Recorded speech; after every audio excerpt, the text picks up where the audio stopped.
Boa tarde. Hoje trataremos sobre um tema muito importante, que é sobre a educação profissional e tecnológica, atrelado à educação de jovens e adultos. O título da nossa apresentação tem como título Reflexões sobre a educação profissional e tecnológica, educação de jovens e adultos e teorias de aprendizagem para a educação profissional e tecnológica. Nossa equipe é composta pela Alessandra, Gisele Meirelles, Lucidalva, Natasha, que sou eu, e o Wilton Marques.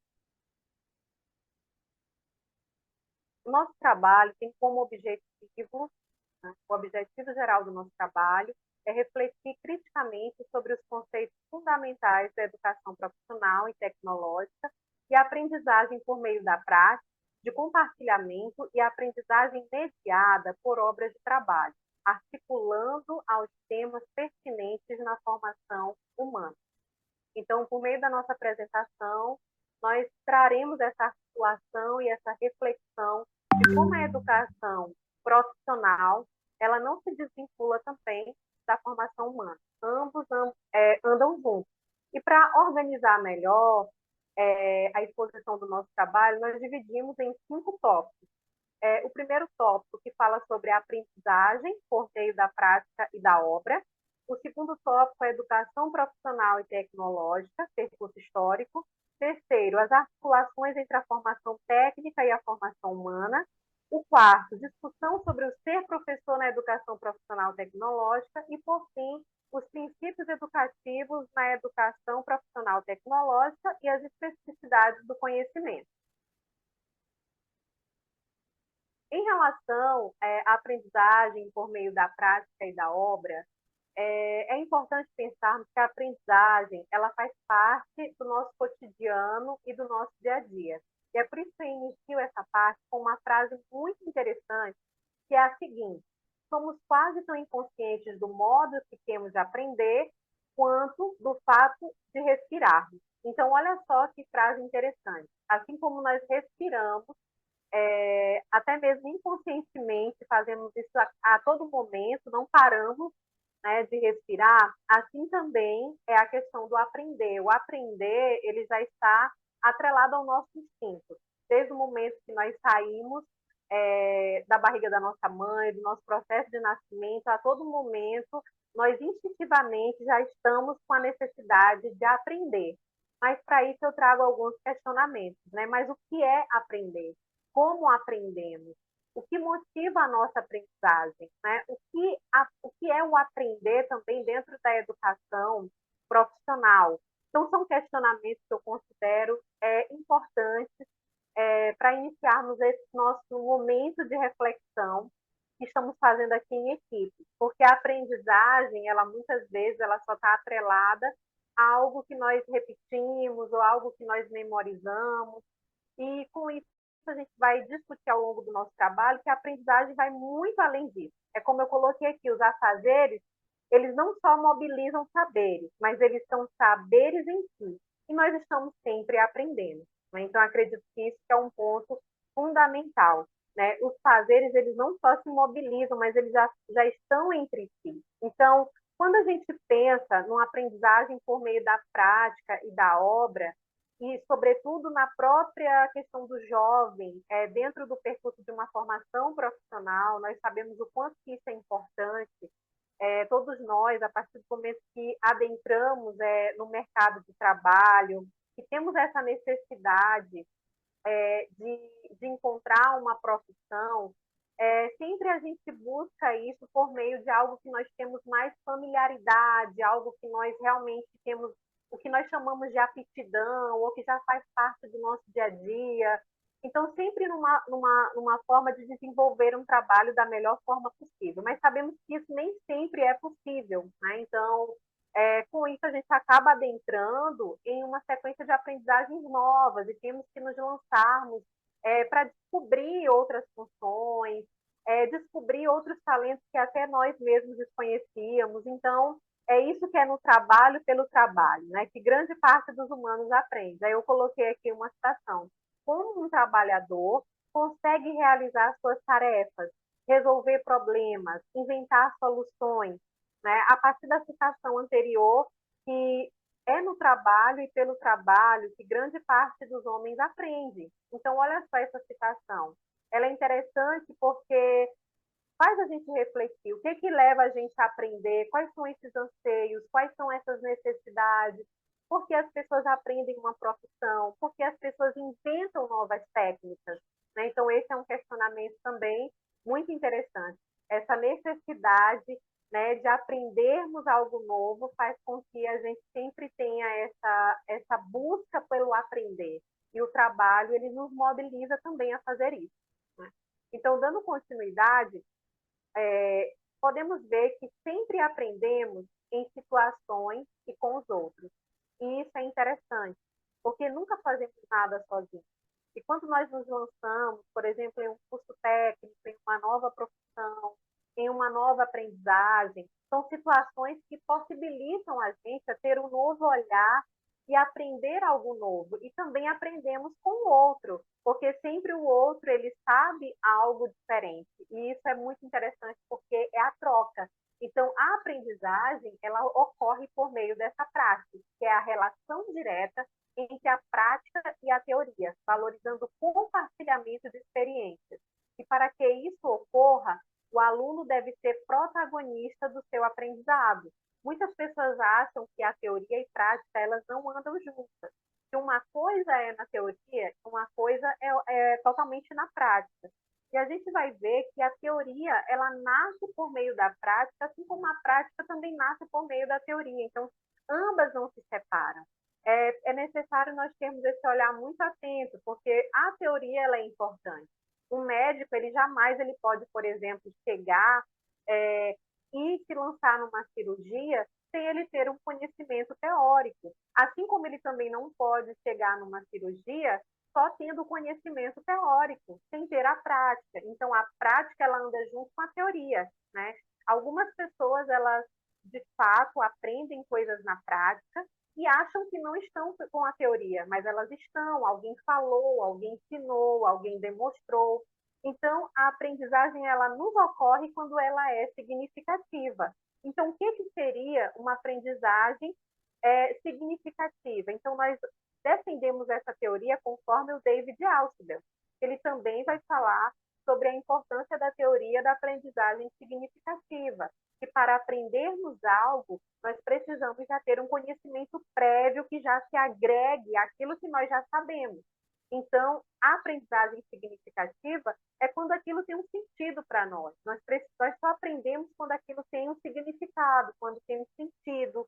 Eu aprendo a cozinhar porque no meu dia a dia eu preciso daquilo, eu preciso comer, eu não tenho ninguém que faça aquilo por mim, e nós vamos e aprendemos. Então, a aprendizagem significativa, ela nos acompanha a todo momento da nossa vida, porque nós precisamos aprender, e aprendemos por meio daquilo que também faz sentido para nós, que agrega um conhecimento que nós já tínhamos previamente. Então, o que, que nós defendemos também como obra aqui no nosso trabalho? A obra ela é utilizada em sentido amplo, de que todo trabalhador ele participa com o seu trabalho, da realização de uma obra. Então, o cozinheiro ele participa de uma obra, o médico ele participa de uma obra, o pedreiro ele participa de uma obra final, a manicure, o professor. Então, todas as profissões, todo tipo de trabalho digno, honesto, um trabalho que realmente dignifique o homem, a mulher e todas as pessoas, é um trabalho que ele tem um resultado final, um trabalho que ele vai beneficiar outros também. A manicure, ela deixa a pessoa mais bela, a cabeleireira, a esteticista, o médico, ele traz curas, ele traz uma espécie de melhorar o bem-estar da pessoa, né? O dentista, ele trabalha com a beleza também, a estética da pessoa. Então, existe algo que aquele trabalho, o trabalhador, ele está participando. Então, é por isso que eu finalizo já com essa frase final, essa citação final que eu trouxe, que a obra, ela coloca o aprendiz em contato com as dimensões cognitivas, éticas, culturais do trabalho. Permite também uma identificação do sujeito e um autorreconhecimento, porque ao mesmo tempo a matéria do trabalho, né, a mediação com o outro, consigo mesmo, e a parte do ético do trabalhador. envolve a ética do fazer bem feito. E isso é interessante, né? Porque é nela que se materializa, enfim, a arte do trabalhador, sua dimensão estética, que aparece quando o pedreiro aprecia os detalhes da casa construída, o médico, que é o paciente curado, o professor, que é o aluno que aprendeu, a aula que foi boa, o eletricista que demonstra ali o seu capricho naquela instalação. Então, todas as profissões elas têm um resultado final que acabam trazendo um resultado que vai beneficiar o outro, que tem um resultado positivo, e isso acontece por meio de uma aprendizagem que tenha um significado e acontece por meio de profissionais qualificados. Né? Então, eu acredito que com isso a prática e a teoria elas jamais andam separadas, mas andam juntas. Então, eu finalizo esse primeiro tópico da nossa apresentação.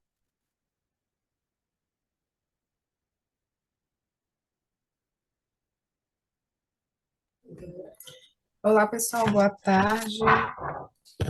Desde já, é, parabenizo a Natasha, né, por suas colocações a respeito das considerações iniciais da nossa apresentação. Eu sou a Lucidalva, sou formada em Filosofia pela Universidade Federal do Maranhão, né, e já atuo no momento como professora de um Instituto de Educação, Ciência e Tecnologia, mais precisamente no IEMA Pleno de Cururupu, Maranhão. Bom, para darmos prosseguimento, né, ao tópico a qual fiquei responsável, é formação técnica e formação humana, né, e aqui eu complemento com o tópico Um Diálogo Possível. Bom, para iniciar a nossa discussão, é necessário considerarmos de antemão que, quando nos referimos à educação profissional tecnológica, é possível a gente identificar uma certa problemática, né, envolvendo o seu significado e a sua valorização para a sociedade, né. Trata-se de uma problemática que envolve, de alguma forma, o modo como o trabalho é encarado historicamente, né.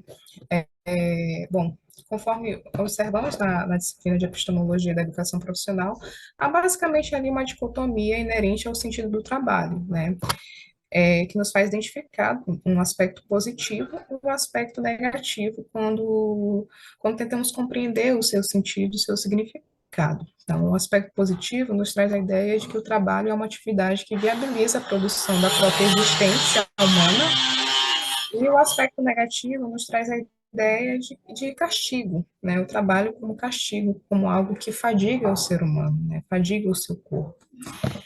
Bom, né, se a gente partir da gênese, né, do significado do trabalho, né, segundo Nicolas Abagnale, a atividade cujo fim, né, é a definição de trabalho, né, podemos conceituá-la como uma atividade cujo fim é utilizar as coisas naturais ou modificar o ambiente e satisfazer as necessidades humanas, né? E, logicamente, né, a partir disso, a partir dessa compreensão, nós identificamos algumas implicações. Né? O trabalho, né, nos leva a pensar numa dependência em relação à natureza, né, desse ser humano que trabalha. Há uma dependência dele em relação à natureza, justamente porque, ao trabalhar, ele atua nessa natureza. Né?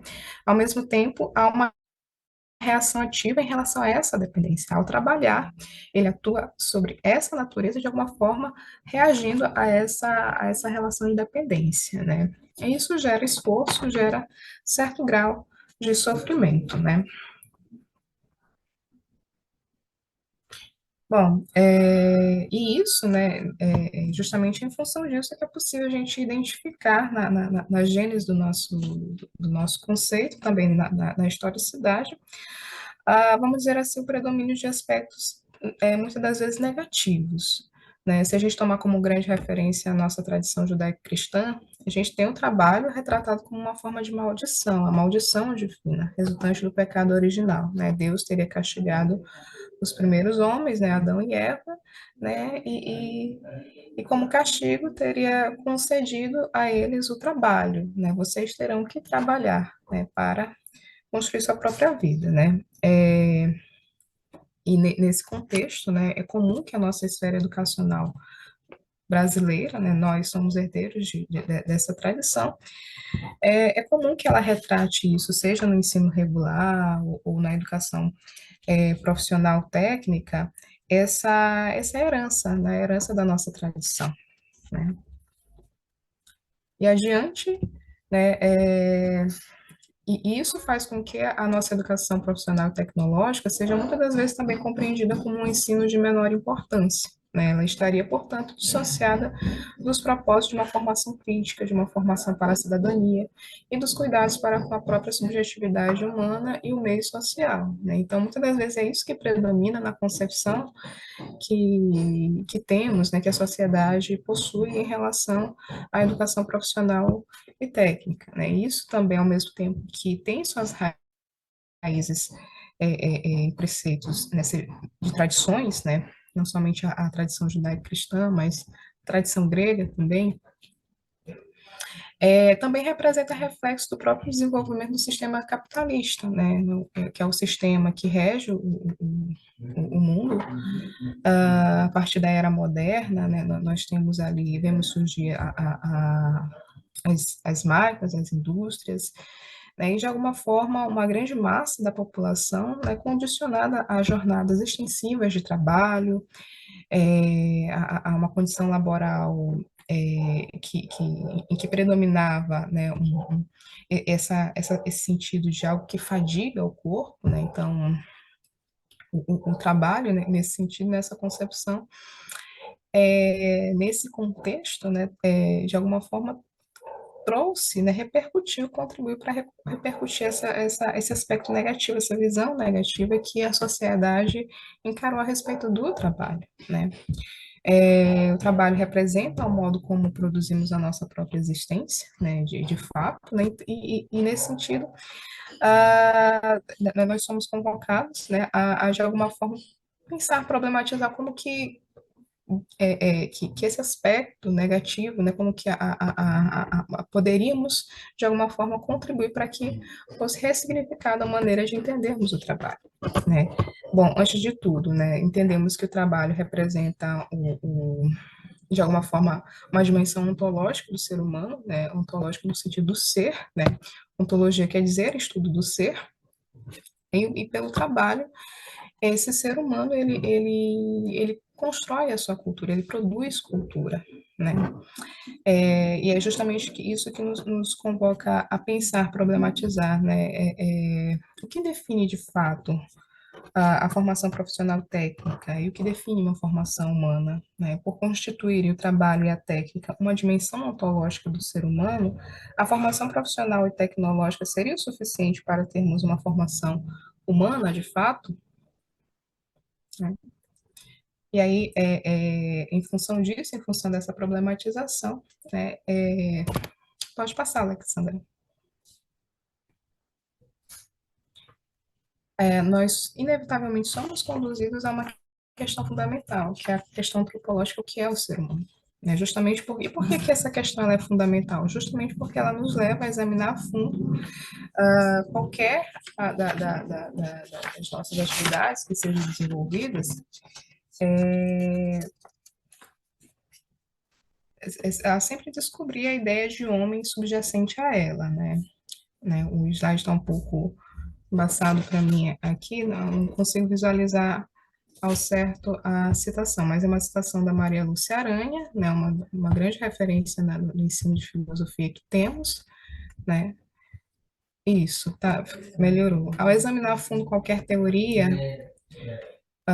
ou atividade humana, sempre podemos descobrir a ideia de homem a ela subjacente, né? Então, e é justamente em função disso que a gente parte desse princípio, tentando compreender o que é esse ser humano, né? E eu convoco a refletirmos juntos. Então, quando vamos compreender o ser humano, é comum, né, nós elencarmos algumas semelhanças e diferenças entre esse ser humano e os demais animais. Né? De fato, existem semelhanças, né, entre nós e os animais, sobretudo quando tratamos de mamíferos. Né? Os homens e animais que estão em níveis mais altos da escala zoológica, né, no caso os mamíferos, têm inteligência sentem amor e ódio, prazer, dor e sofrimento, né? E são capazes de expressar alegria, tristeza e desejos, né? Entre outras tantas semelhanças que nós descobrimos no convívio humano, né? Com os animais, no caso, né? E, evidentemente, tem as suas diferenças, né? Os animais, em geral, os que estão em níveis mais baixos dessa escala zoológica, eles agem por instintos e reflexos, né? O instinto é basicamente esse impulso ou inclinação, comportamento inato, que nasce com aquele indivíduo e que independe das circunstâncias e do controle racional da vontade, né? Então, já os reflexos são respostas automáticas simples, envolvendo apenas parte do sistema nervoso central. Então, basicamente, os animais, eles são regidos, né, por instintos e reflexos, né, estão condicionados a um determinismo biológico que não acontece com o ser humano, né, não na mesma proporção, na mesma proporcionalidade de como acontece com esses animais, né. Os atos instintivos, eles ignoram a finalidade da própria ação, né, em contrapartida, o ato humano voluntário e consciente da finalidade, isto é, o ato existe antes como pensamento, como possibilidade, e a execução resulta da escolha dos meios necessários para atingir os fins propostos, né? Então, esse ser humano ele faz uso da sua inteligência para poder projetar suas ações. Então, ele responde aos problemas ou situações novas, ele possui flexibilidade nas suas ações, né? O agir humano, ele vinculado à inteligência e à linguagem, faz com que nós tenhamos essa capacidade de produzir cultura, né? Nós nos situamos no tempo para lembrar o que ocorreu no passado, antecipar o futuro, e a partir disso podemos dar origem à cultura, né? E essa cultura ela é originada nesse sentido também pelo trabalho, porque só projetamos, né, só executamos, na verdade, por meio do trabalho, né?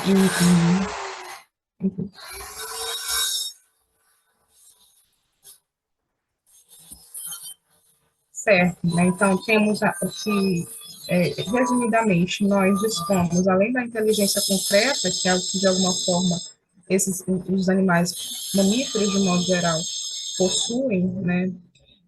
Nós desenvolvemos a inteligência abstrata, né? Só os seres humanos possuem essa inteligência, que permite ao homem desenvolver a sua linguagem simbólica, né? Os símbolos são invenções humanas, por meio das quais o homem pode lidar abstratamente com o mundo que o cerca, né? Com essa linguagem simbólica, o homem não está apenas presente no mundo, mas é capaz de representá-lo. Isto é, o homem torna presente aquilo que está ausente, certo?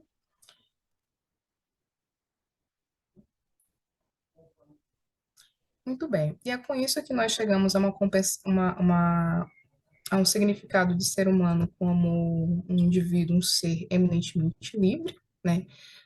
Por isso tem consciência de si e do mundo circundante, compreende o passado, entende o presente e projeta o seu futuro, justamente a partir dessa consciência de si, né, e do mundo que o circunda. É capaz, portanto, de compreender a complexidade do mundo de homens e mulheres e sua inserção na história, né? E em função disso, né, eu já passo para o slide seguinte, que nos traz então essa perspectiva de que se é dessa forma, né, não tem por que pensarmos o trabalho como algo que né, não está condicionado à nossa condição humana, né? E aqui a gente pode citar vários autores, né? O próprio Marx, né, que atribui o trabalho como algo que dignifica o homem, a Hannah Arendt, né, que atribui três atividades principais pelas quais a vida foi entregue ao homem na terra, né, o trabalho, a obra e a ação, né, no seu pensamento ela de alguma forma distingue o trabalho e a obra, mas são condições, né, humanas em que ela compreende esse ser humano. Então, o trabalho, ele tem sim o seu papel ontológico de humanizar esse mundo, né? Então, nesse sentido, aqui de uma forma bem didática, né, eu trouxe esse diagrama para tentar representar, então, a concepção que temos de formação técnica, né, e formação humana, né? A formação técnica, então, ela está contida na formação humana, né? Porém, todavia, entretanto, é importante entendermos que a formação humana, ela, de alguma forma, extrapola os limites, né, que poderíamos atribuir à formação profissional técnica. O que que eu quero dizer com isso? Dizer, por exemplo, que no curso profissionalizante, na base técnica, não existe humanização? Não, né, existe, né, porém, todavia, entretanto, né, as discussões críticas que são próprias de cada curso, né, de alguma forma, não são suficientes para entendermos a necessidade, né, de compreendermos a formação humana, e aqui, né, eu faço menção a toda a área das ciências humanas e sociais, na sua complexidade, nas suas complexidades teóricas, metodológicas e objetos de investigação, né? Aí, para pensarmos, então, a formação técnica é uma formação humana, agora, nem toda a formação humana, por exemplo, ela se faz contemplada no todo, né, no conjunto de discussões que são próprias de cada curso, né?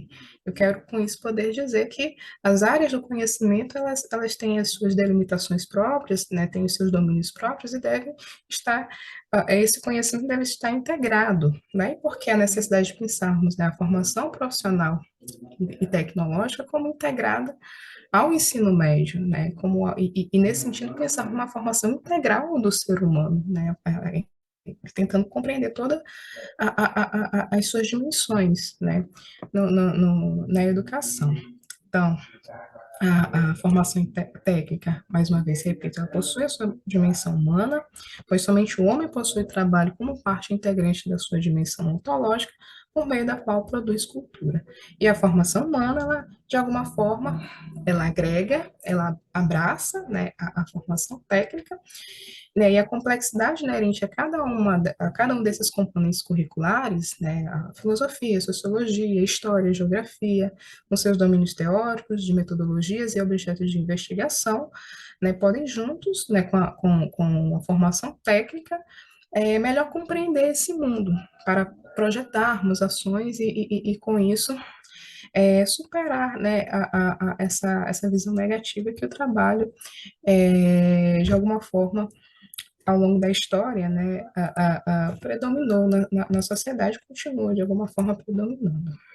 Então, adiante, né, podemos então pensar, né, quais caminhos de um diálogo possível, né? Eu acredito que o diálogo possível, de alguma forma, já existe uma abertura, já existe um caminho quando compreendemos que o grande telos, a grande finalidade que temos em comum, né, tanto formação técnica e formação humana, profissional técnica, evidentemente, como algo que tem a sua dimensão humana, e a formação humana propriamente dita, justamente humanizar as relações trabalhistas, né? Não compreende mais pensar numa sociedade contemporânea em que as relações trabalhistas não sejam compreendidas, né? Não façam uso, por exemplo, da necessidade de humanizarmos esse mundo, de pensar os problemas sociais, né, como melhor atender ao nosso público, né, como pensar a questão do direito, né, desse trabalhador, né, como pensar a saúde mental e física desse trabalhador. Então, a humanização das relações trabalhistas, né, é uma finalidade em comum, né, é o que, evidentemente, né, nos permite projetar ações, né, propostas curriculares que, de alguma forma, vinculam essa possibilidade, né, de resgatar o sentido positivo do trabalho.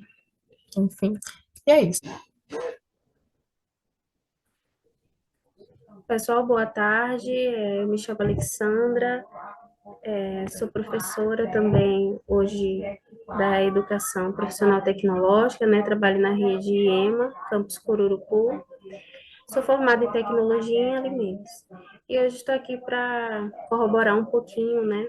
A partir dessas reflexões. Aí eu parabenizo as colegas que explanaram muito bem os tópicos anteriores, professora Lucidalva, professora Natasha.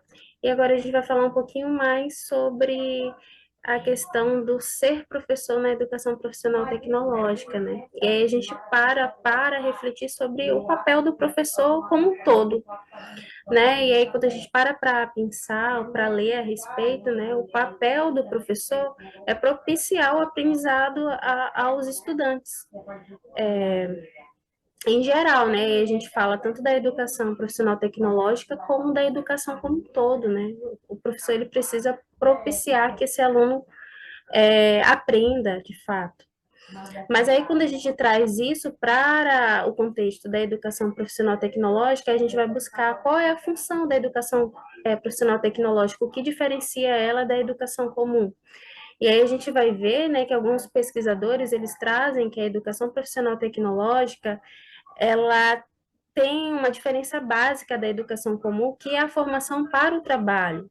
Então, é a função base aí da educação profissional tecnológica que a diferencia das demais, né? E aí, mas quando a gente fala dessa formação para o trabalho, a gente também precisa entender o que é esse trabalho. E as colegas já discutiram um pouco a respeito, né? Mas aí a gente vai ver, né, que inúmeros conceitos e estudiosos, eles falam que o trabalho nada mais é do que o exercício, né, social da técnica, ou seja, você vai aprender técnicas e essas técnicas elas precisam ter uma aplicação para que você produza um determinado serviço, um determinado produto, né? E contribua assim para a sociedade, traga esse retorno para a sociedade. E aí, quando a gente fala de técnica, né, ela passa a ser vista como uma forma qualificada, né, de intervenção no mundo, porque a partir do momento que você consegue produzir um serviço ou um produto, você contribui para a evolução de uma sociedade, para o crescimento como um todo. Então, ela passa a ser também uma forma de intervir no mundo, né? Então, essas reflexões a gente precisa fazer para que a gente entenda como se situa o professor, né, da educação profissional tecnológica. Continuando a nossa reflexão a respeito, a gente precisa entender alguns conceitos. Aí a gente vai assim, educação profissional, ok, né, capacitação para o trabalho, mas e o tecnológico? O que essa palavra representa? O que ela traz? Que às vezes as pessoas têm a ideia que tecnologia está sempre relacionado ao uso de rede social, ao uso de um tablet, de um celular, de um computador. Mas aí quando a gente para analisar de fato, né, com mais de forma mais crítica, a gente vai entender que a tecnologia é bem mais do que isso. A tecnologia ela passa a ser vista como uma ciência ampla e própria, né? E diferente das demais que já existem, né? Que tem como principal objetivo a técnica, ou seja, você vai fazer parte de um curso de profissionalização tecnológica, ou seja, você vai aprender técnicas para que você possa aplicar isso, né? E isso produza um determinado serviço, né? E aí o professor, dentro desse contexto, ele precisa entender tudo isso, entender também que o conhecimento não é algo estável e universal, ou seja, eu não posso entrar na sala de aula ou ter a noção que só passar aquele conceito teórico é suficiente para que meu aluno desenvolva uma determinada atividade ou uma determinada técnica. Não. Esse conhecimento, muitas das vezes, ele vai ser construído em conjunto, né? E ele se modifica ao longo do tempo, e aí precisa ser levado em consideração as pessoas que estão envolvidas, a experiência, o tipo de material que está sendo trabalhado, né? Então, esse conhecimento, muitas das vezes, ele não é algo teórico e direto, é só isso e acabou, não são muitos outros fatores que estão relacionados. E aí a gente também passa, o professor também precisa compreender, né, dentro da educação profissional tecnológica, que esse conhecimento, ele precisa ter um valor operatório, ou seja, não adianta passar um conceito para o aluno, que aquele conceito não vai ter uma aplicação de fato. Então, o aluno ele precisa entender, associar aquela teoria, aquele conhecimento a aplicação dele em si. De que forma eu aplico aquilo ali? Como é que eu aplico isso no meu dia a dia, lá no meu setor? De que forma isso acrescenta? Então, precisa ter essa noção entre o saber e o seu valor operatório, né? Então, em detrimento de tudo isso, a gente consegue ver uma diferença do professor que trabalha aí na educação profissional tecnológica de um outro professor que trabalha em outros setores, né? É esse entendimento de capacitar, né, o estudante a atuar em uma sociedade, em um determinado setor.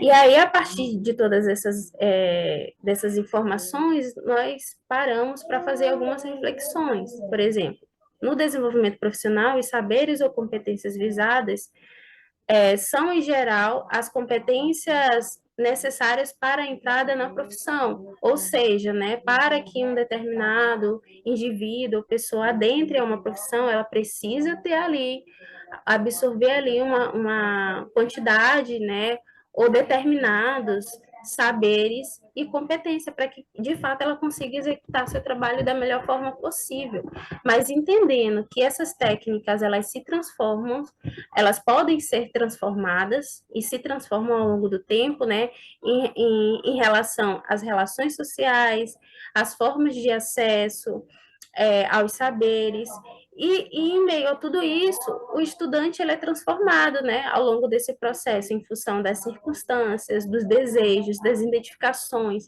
de que forma aquele aluno se identifica, né, o que que aquele curso representa para ele, né? Então, tudo isso precisa ser levado em consideração e o professor da educação profissional tecnológica, ele está inserido nesse meio e ele precisa compreender tudo isso, né? Então, esse professor, né, é, ele entende, ele passa a entender, né, que a formação profissional e tecnológica, ela não corresponde somente à passagem de conhecimentos teóricos, uh, mas leva em consideração um todo quando se fala de relações, quando se fala de vivência, quando se fala de experiência, quando se fala de valor operatório, de significado de conhecimento, né? Então, o professor, dentro da educação profissional tecnológica, ele precisa, né, ter todo esse entendimento. E com isso, a partir dessas reflexões, eu encerro aqui minha fala e passo para o colega dar continuidade. Muito obrigada.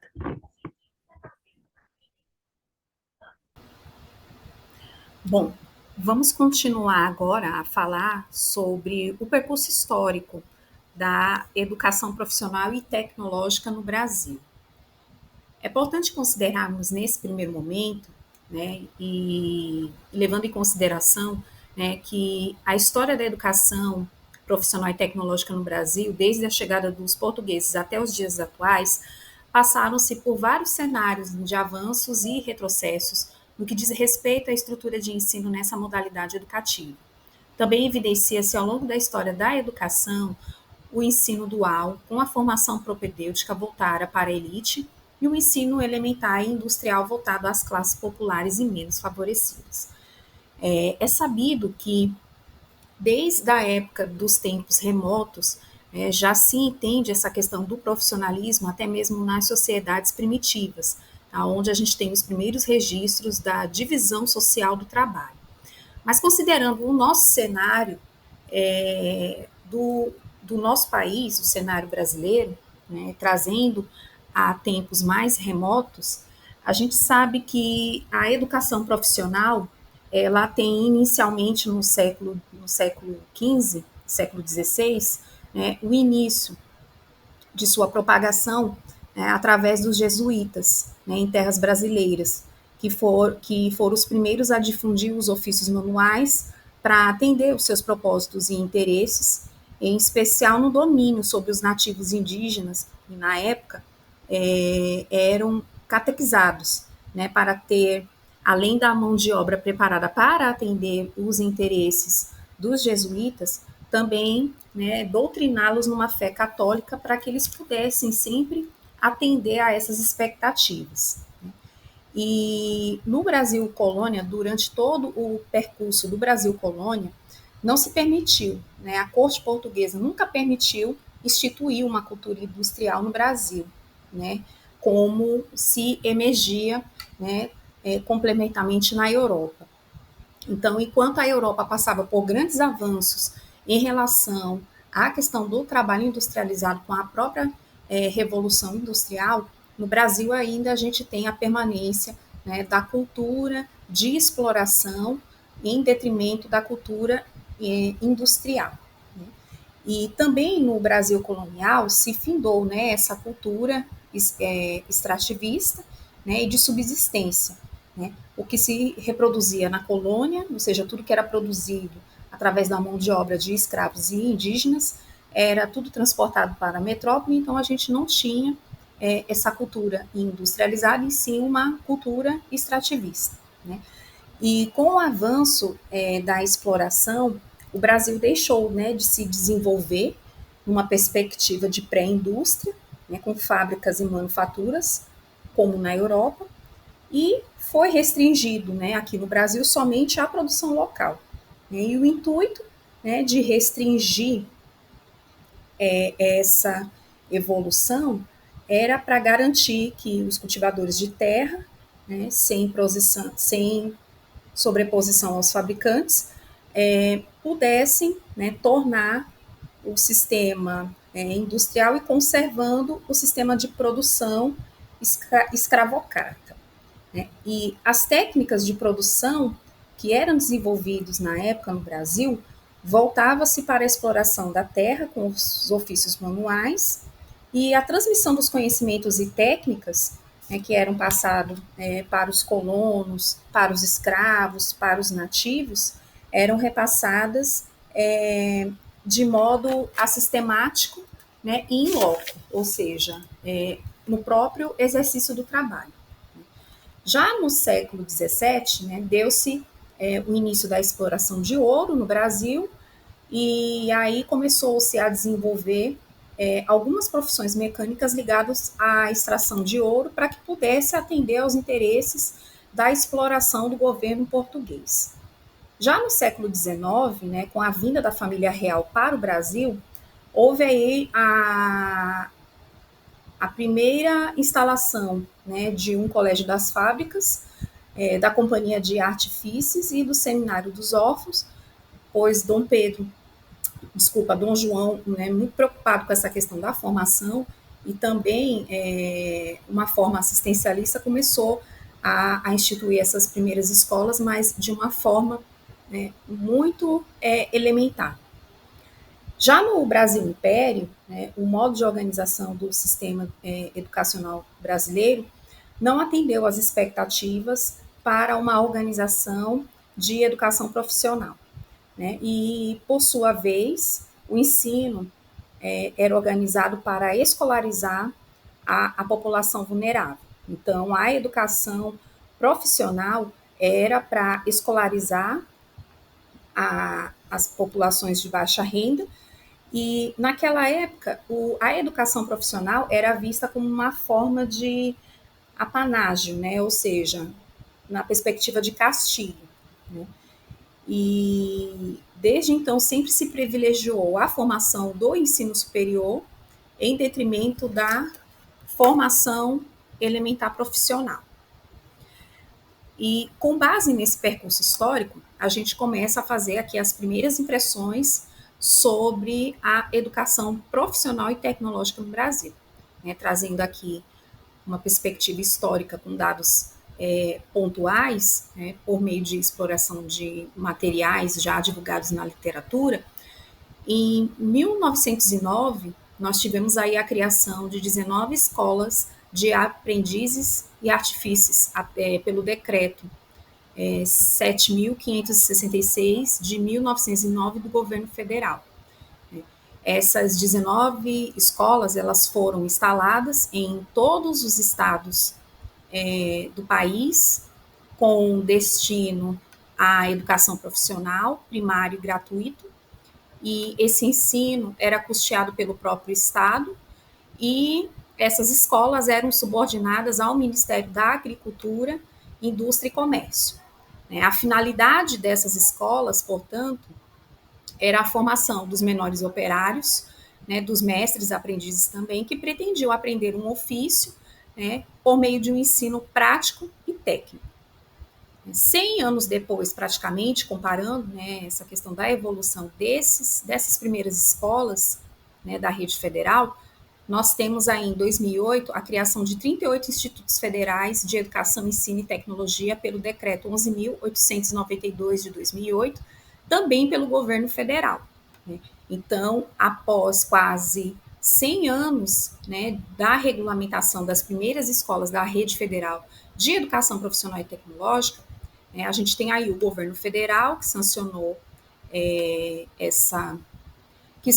a lei, né, que é a Lei 11.892, que criou esses 38 institutos federais de educação, né, com a finalidade de ofertar educação profissional e tecnológica em todos os níveis e modalidades e promover a integração e a verticalização da educação profissional, empregada aí desde a educação básica até o ensino superior, né? Então, os objetivos desses institutos federais de ensino e tecnologia era a educação profissional e tecnológica, né, como dito anteriormente, em todas as modalidades, e além de fomentar pesquisa e ensino, estimular processos educativos na perspectiva do desenvolvimento socioeconômico local e regional, né? Além de ministrar, né, cursos superiores, em especial cursos superiores de tecnologia, de licenciatura e bacharelado, até os cursos de pós-graduação, né, tanto lato sensu quanto cítrico sensu. E aí, o que a gente percebe, né, ao longo da história da educação profissional e tecnológica, né? O primeiro ponto, né, a origem desse tipo de organização do trabalho nas sociedades primitivas, né, com a primeira divisão social do trabalho, baseado na distinção de sexo e idade, né, do indivíduo. Depois, a gente, né, trazendo para a realidade no Brasil, a educação profissional foi especialmente destinada para amparar órfãos e demais desvalidos de sorte, dentro de uma perspectiva de caráter assistencialista, né, que tem marcado toda a trajetória da educação profissional ao longo do tempo.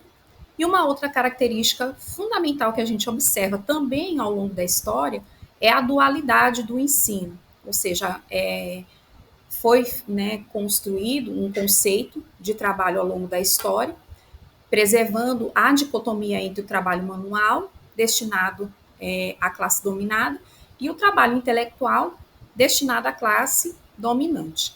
Então, podemos observar que o desenvolvimento das sociedades ao longo dos anos, né, as novas formas de organização do trabalho, foram surgindo, os instrumentos e condições de trabalho se aperfeiçoando, né, o que determina modificações nas relações de trabalho, gerando maior complexidade na divisão social do trabalho, quando a gente observa, né, desde a sociedade primitiva, a organização do trabalho.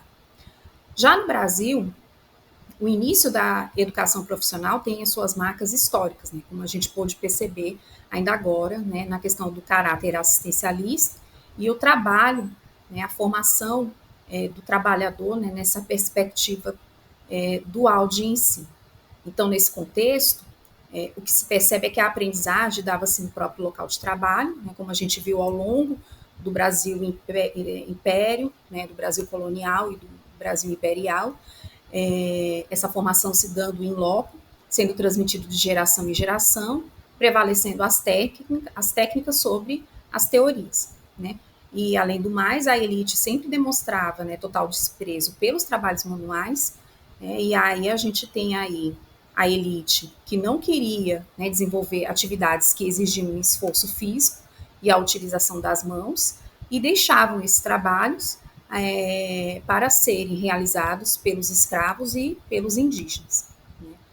E então os homens livres não podiam exercer atividades de cunho intelectual, por exemplo, porque era visto somente para a elite, né? E aí a gente tem essa distinção também do ensino e do trabalho na organização social brasileira. E aqui já reconhecendo, né, uma linha do tempo, né, que a gente se propõe aqui a trazer as principais marcas históricas da educação profissional e tecnológica no Brasil. A gente tem aí o primeiro percurso histórico, né, de 1909, considerando aí o decreto 7.566 de 1909, onde criou-se, né, as escolas de aprendizes e artifícios, como já dito anteriormente. Em 1927, a gente tem aí um decreto, né, de número 5.241 de 1927, que define o ensino profissional como obrigatório nas escolas primárias e desde que sejam supervisionadas, ou seja, desde que sejam supervisionadas, né, pelo governo federal. Em 1937, no governo provisório de Getúlio Vargas, a gente tem aí a Constituição de 1937, onde no artigo 129, né, coloca a responsabilidade do Estado sobre a educação profissional, né, e faz também recomendações para que as indústrias e sindicatos voltados a organizações do trabalho, né, que esses deveriam de criar escolas profissionalizantes para atender a demanda crescente, né, do número de indústrias no Brasil, naquela época. Em 1942, a gente tem alguns marcos históricos bem interessantes.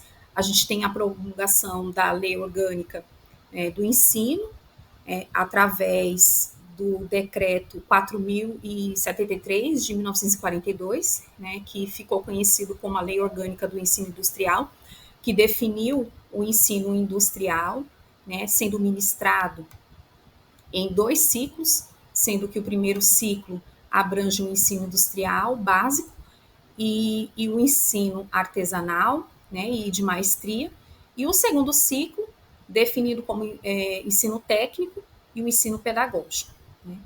E a gente também tem o decreto 4.127, também de 1942, que estabeleceu as novas bases de organização da Rede Federal dos Estabelecimentos de Ensino Industrial, que acabou instituindo as escolas técnicas, artesanais e de aprendizagem, e com essa definição, né, das escolas técnicas e industriais, extinguiu-se os liceus industriais que foram criados ainda na primeira década do século XX.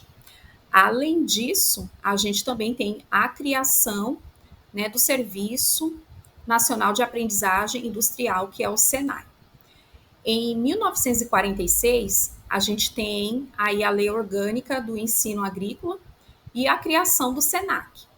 Essa lei orgânica do ensino agrícola foi instituído pelo Decreto 9.613 de 1946, né, que tratou dos estabelecimentos de ensino agrícola federal, os estabelecimentos federais, né, do ensino agrícola, e com o ensino, né, de cooperação com os seus trabalhadores.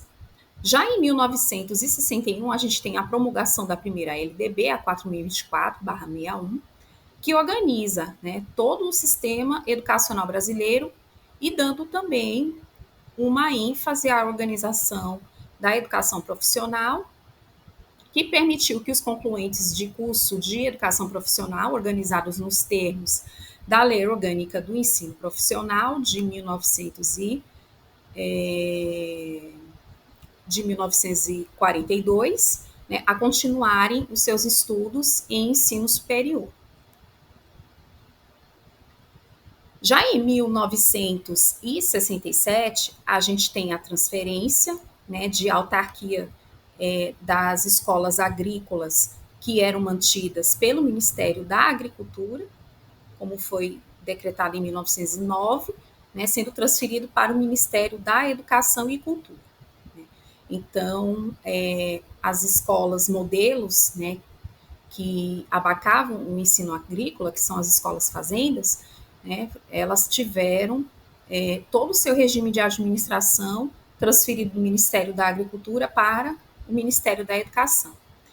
Em 1971, a gente tem a promulgação da segunda LDB, né, e aí a gente tem aí novamente a organização das modalidades da educação e a Lei 5.692, de 1971, definiu que todo o ensino de segundo grau, que hoje a gente conhece como ensino médio, né, deveria conduzir o educando à conclusão de uma habilitação profissional, técnica, né, ao término da sua formação no segundo grau, ou seja, ter uma habilitação profissional ao encerramento do ensino, né, de segundo grau. Já em 1982, a gente tem uma lei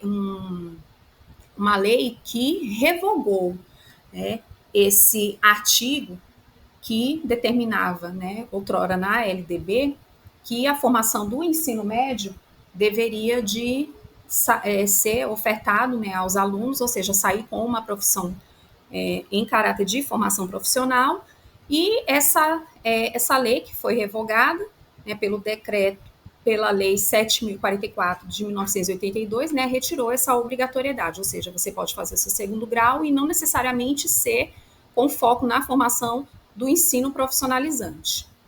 Em 1991, a gente tem mais um sistema de ensino integrado ao sistema 5S, que é o Serviço Nacional de Aprendizagem Rural, né, que foi criado pela Lei 8.315 de 1991, né, e aí transforma, né, a escola, né, de formação de aprendizagem rural nos mesmos moldes institucionais do SENAI e do SENAC. Em 1994, nós temos aí as substituições dos termos de escolas técnicas federais para CEFETs, né? Ou seja, foi instituído, né, um Sistema Nacional de Educação Tecnológica integrado pela rede federal e pelas redes de escolas congênitas dos estados e dos municípios e do Distrito Federal. Então, houve essa modificação gradativa das escolas técnicas federais para os CEFETs, incluindo também as escolas agrícolas. Em 1996, nós temos a promulgação da LDB, da atual LDB 9394/96, e ela institui, né, aí um capítulo específico, que é o capítulo 3, que fala da educação profissional, e ali, né, coloca todos os modos da organização dessa modalidade de ensino. Em 1999, nós temos aí as diretrizes curriculares nacionais para a educação especial. Essas diretrizes foram definidas pela resolução do Conselho Nacional de Educação número 4.000/99, né? E teve toda a sua fundamentação teórica baseada no parecer número 16/99. Já no ano de 2002, nós temos aí as diretrizes curriculares nacionais para a educação tecnológica, e elas foram definidas em 2002 para atender à educação profissional de nível tecnológico pela Resolução 3 de 2002. Em 2004, nós temos aí a Lei do Estágio para a Educação Profissional, através da Resolução número 1/2004, que foi promulgada no dia 21 de janeiro de 2004, que definiu as diretrizes nacionais para estágios supervisionados aos estudantes de educação profissional e de ensino médio. Em 2008, nós temos alterações significativas na Lei de Diretrizes e Bases da Educação Nacional, a LDB 9394/96, né, para a educação profissional, em especial, né, a Lei, né, número 11.741, que alterou importantes,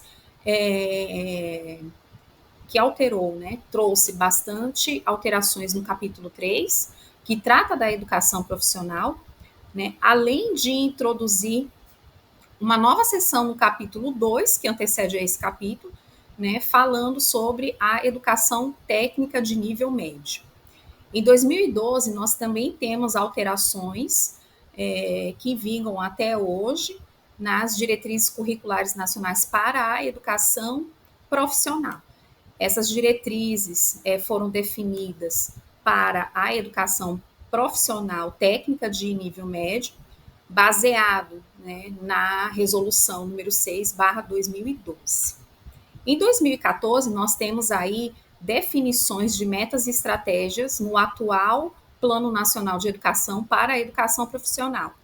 Então, no PNE, nós temos aí como metas, por exemplo, oferecer no mínimo 25% dos 25% das matrículas de educação de jovens e adultos no ensino fundamental e médio, na forma integrada à educação profissional, e também prevê como meta triplicar o número de matrículas da educação profissional e técnica no ensino médio, assegurando a qualidade, né, da oferta e pelo menos 50% da expansão no segmento público. Em 2017, nós temos aí, em 2021, 2017, nós temos a lei que faz algumas alterações na LDB, que inclui um itinerário formativo na educação técnica e profissional do ensino médio. E em 2021, nós temos aí as novas diretrizes curriculares nacionais para a educação profissional e tecnológica, além das diretrizes operacionais para a educação de jovens e adultos, ou seja, nós temos aí para a educação de jovens e adultos as novas diretrizes operacionais nos aspectos relativos ao seu alinhamento à política nacional de alfabetização e à base nacional comum curricular, né, bem como a educação de jovens e adultos à distância. Também temos as diretrizes curriculares gerais para a educação profissional e tecnológica, que foi promulgada no dia 6 de janeiro de 2021 pela Resolução 5/2021, e essas novas diretrizes substituem os dois documentos que se referiam aos cursos de educação profissional e tecnológica em níveis distintos. E esse novo documento aborda desde os cursos de qualificação profissional, passando pela formação técnica de ensino médio, até chegar nos cursos tecnológicos de graduação e pós-graduação, no seu planejamento, desenvolvimento e avaliação para a educação profissional e tecnológica, tanto na modalidade presencial quanto à distância. E podemos concluir, né, fazendo essa análise, né, fazendo esse percurso da história da educação profissional e tecnológica, que foi possível evidenciar que a história e a memória da educação profissional tecnológica no Brasil revelam que sua constituição perpassou por um processo histórico complexo e fragmentado. Contudo, ao longo da história, o processo histórico da educação profissional e tecnológica no Brasil evidencia que essa modalidade de ensino foi sendo aprimorada pela elaboração das legislações, sobretudo no início do século XXI. Então, a gente pode perceber, né, além da evolução e das conquistas para a educação profissional ao longo da história, bem como as políticas públicas para a educação profissional, elas se deram com o passar do tempo, mas com o aprimoramento da legislação, né, em especial no século atual. E a relação entre educação e trabalho, a gente também pode observar que já existe desde os tempos primórdios, né, redesenhando um meio de organização da sociedade, né, desde o período feudal, né, com o surgimento dos donos de terra, daqueles que serviam, até a ascensão do capitalismo e hoje, né, por meio da organização, né, da implantação da globalização, né, que proporciona esses meios de produção e que também ditam as formas de profissionalização, ou seja, da educação profissionalizante, né, e tanto a nível elementar como médio e superior. Bom dia. A nossa equipe ficou responsável por falar sobre reflexões sobre a educação profissional e tecnológica, educação de jovens e adultos e teoria da aprendizagem para a educação profissional e tecnológica. A equipe é formada pela Alessandra, a Gisele, a Lucidalva, a Natasha e o Wilton, que sou eu. O objetivo é refletir criticamente sobre os conceitos fundamentais da educação profissional e tecnológica e aprendizagem por meio da prática de compartilhamento e aprendizagem mediada por obras de trabalho, articulando os temas pertinentes na formação humana. Então, nós dividimos em vários tópicos e eu fiquei com o quinto tópico, que são princípios educativos na EPT e as especificidades do conhecimento.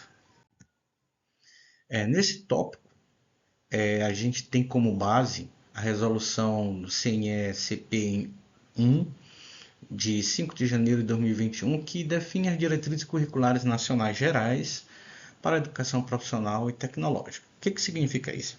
Essa diretriz elas nos dá, como o próprio nome diz, diretrizes, orientações sobre como deve ser desenvolvida a educação profissional e tecnológica. Tá? Ela tem como tema muito forte a relação entre a formação educacional e as práticas, principalmente de trabalho, ou melhor dizendo, que haja uma interação mais forte entre aquilo que é trabalhado, é desenvolvido em sala de aula, com o mundo do trabalho, com a prática, com aquilo que será desenvolvido, com aquilo que pode ser desenvolvido mais na frente, tá? Então, os princípios educacionais da EPT são princípios que orientam a formação de adultos, dos educandos, e dão um norte às instituições para que elas possam, e para a gente também, professor, para que a gente possa ter de forma mais direcionada, de forma mais lúcida, as ações que devem ser desenvolvidas para que a gente possa trabalhar junto com o educando, visando uma melhor educação, uma melhor formação como profissional e como pessoa. Tá? Esses são pontos fundamentais, porque a gente, com essa ideia, a gente quebra o mito que a formação profissional e tecnológica é uma formação em si, mas aí a gente vê que não, que ela está interrelacionada com outros saberes, com fazeres, com outros conhecimentos e principalmente com a vida social. E antes de tudo, a educação profissional e tecnológica, ela tem que ser humanizada, ela tem que ser social, tá?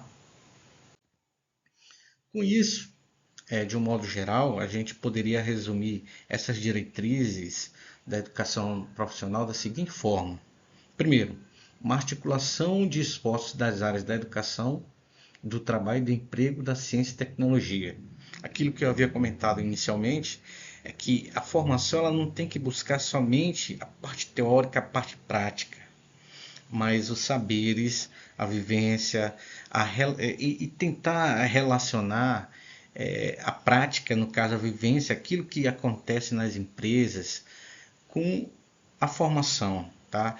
Se a gente puder, o mais possível que for, fazer visitas, fazer estágios, levar os educandos nas empresas para conhecer o processo, a forma como as coisas são feitas, isso vai ajudar muito na sua formação. E é justamente esse o objetivo da formação profissional e tecnológica, é articular essa formação com aquilo que acontece, com aquilo que se vivencia, com o social, tá?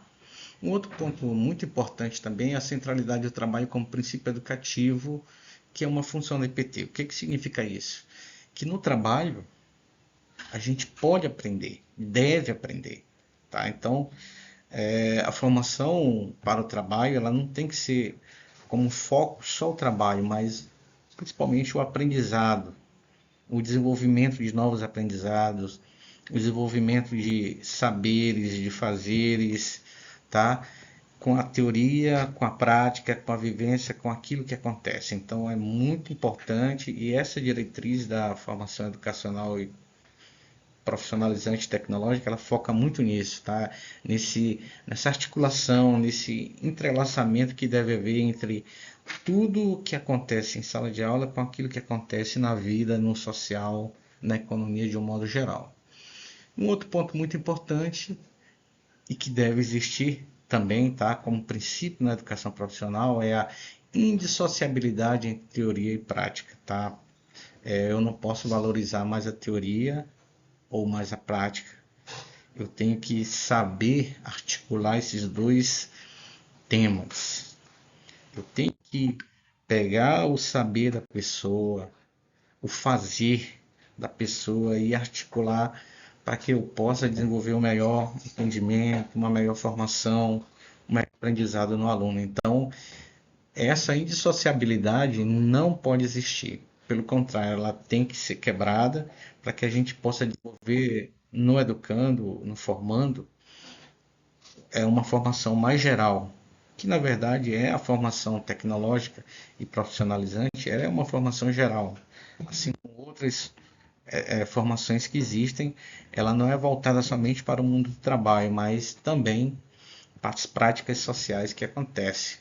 A gente vai ver lá na frente que quando a gente forma um profissional, ele não é formado somente para o trabalho, mas ele é formado para viver em sociedade. Então ele vai ter que se comunicar, vai ter que trabalhar em equipe,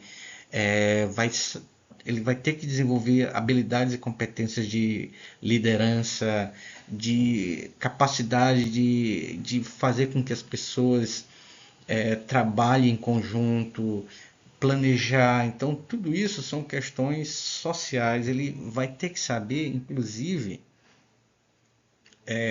uma coisa muito importante entre os profissionais que deve ser também trabalhada na formação educacional, que é a questão de saber planejar e, antes de tudo, engajar as pessoas, tá, naquilo que se quer obter.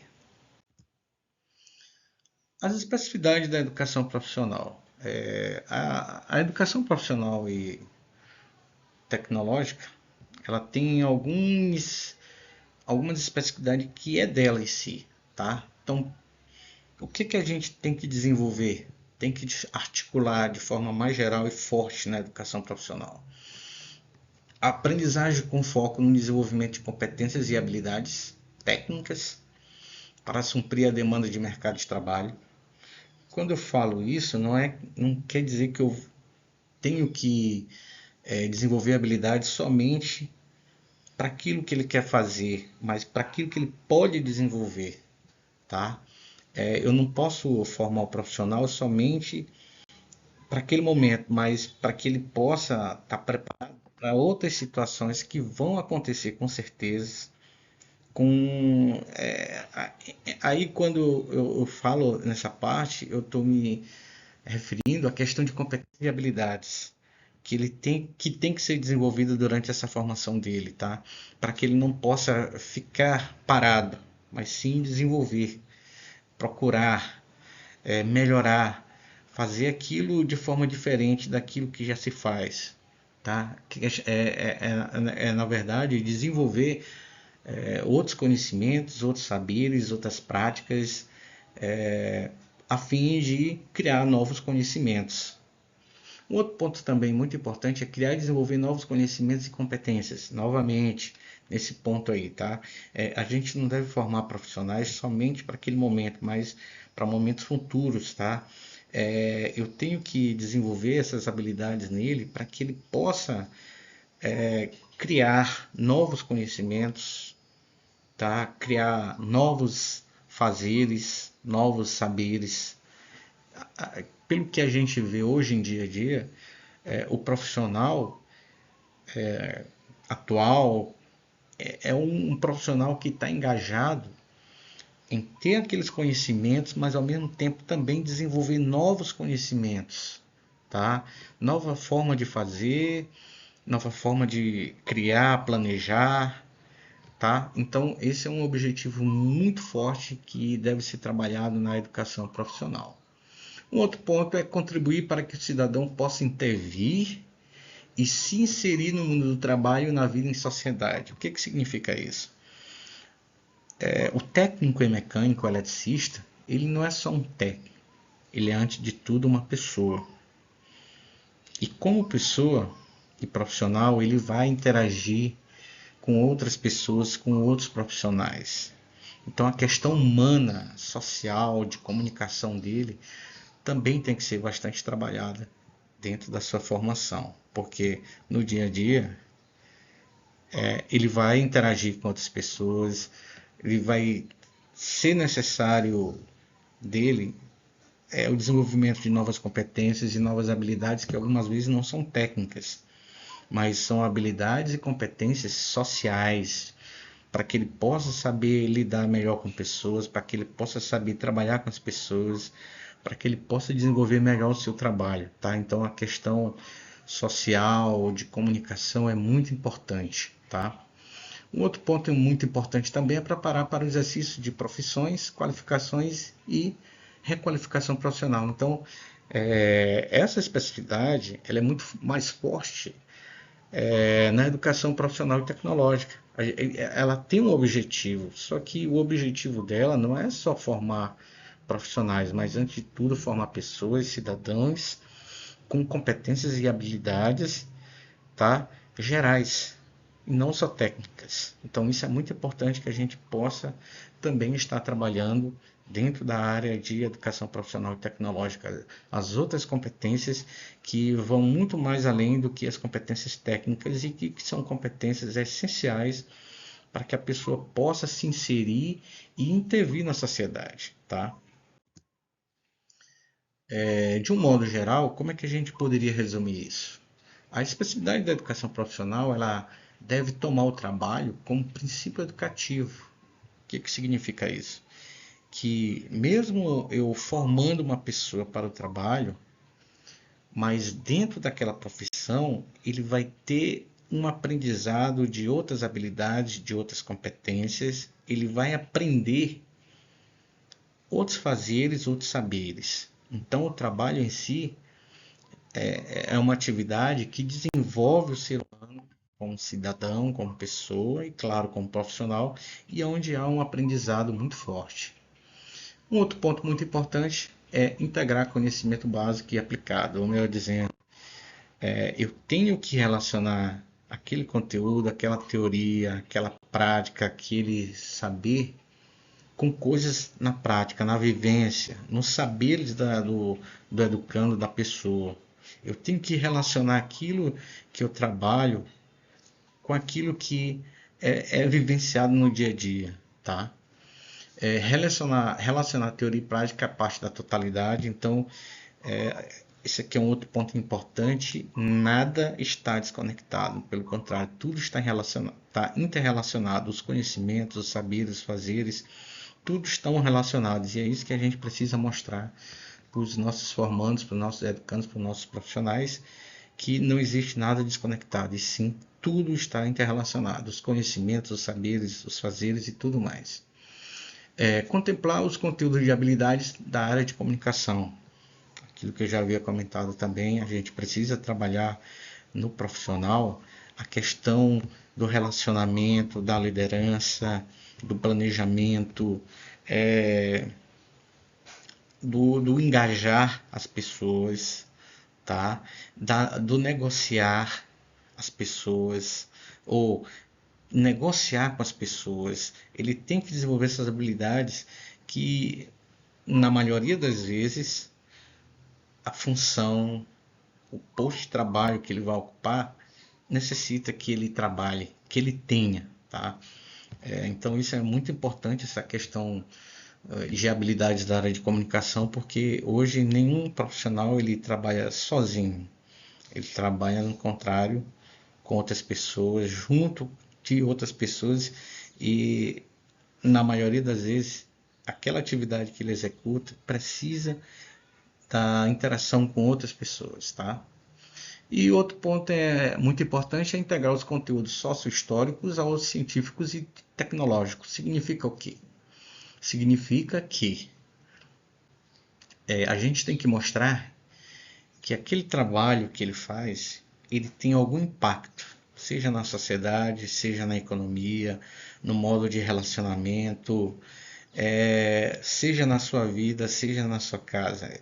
Então, é importante que a gente consiga integrar esses aprendizados, esses saberes, com aquilo que pode nos afetar ou que nos afeta já no dia a dia. Então, e para finalizar, é importante que a gente entenda o seguinte, que a educação profissional ela visa formar pessoas, profissionais, que tenham habilidades e competências não só para o mundo do trabalho em si, mas para a vivência social, principalmente, tá? Porque antes de tudo, o profissional ele é um ser social, então ele vai estar inserido na sociedade, ele vai intervir na sociedade. Então, é importante que a gente pense que a formação profissional e tecnológica, ela não forma somente robôs, mas, antes de tudo, pessoas, cidadãos que, como todos os outros profissionais, está inserido numa sociedade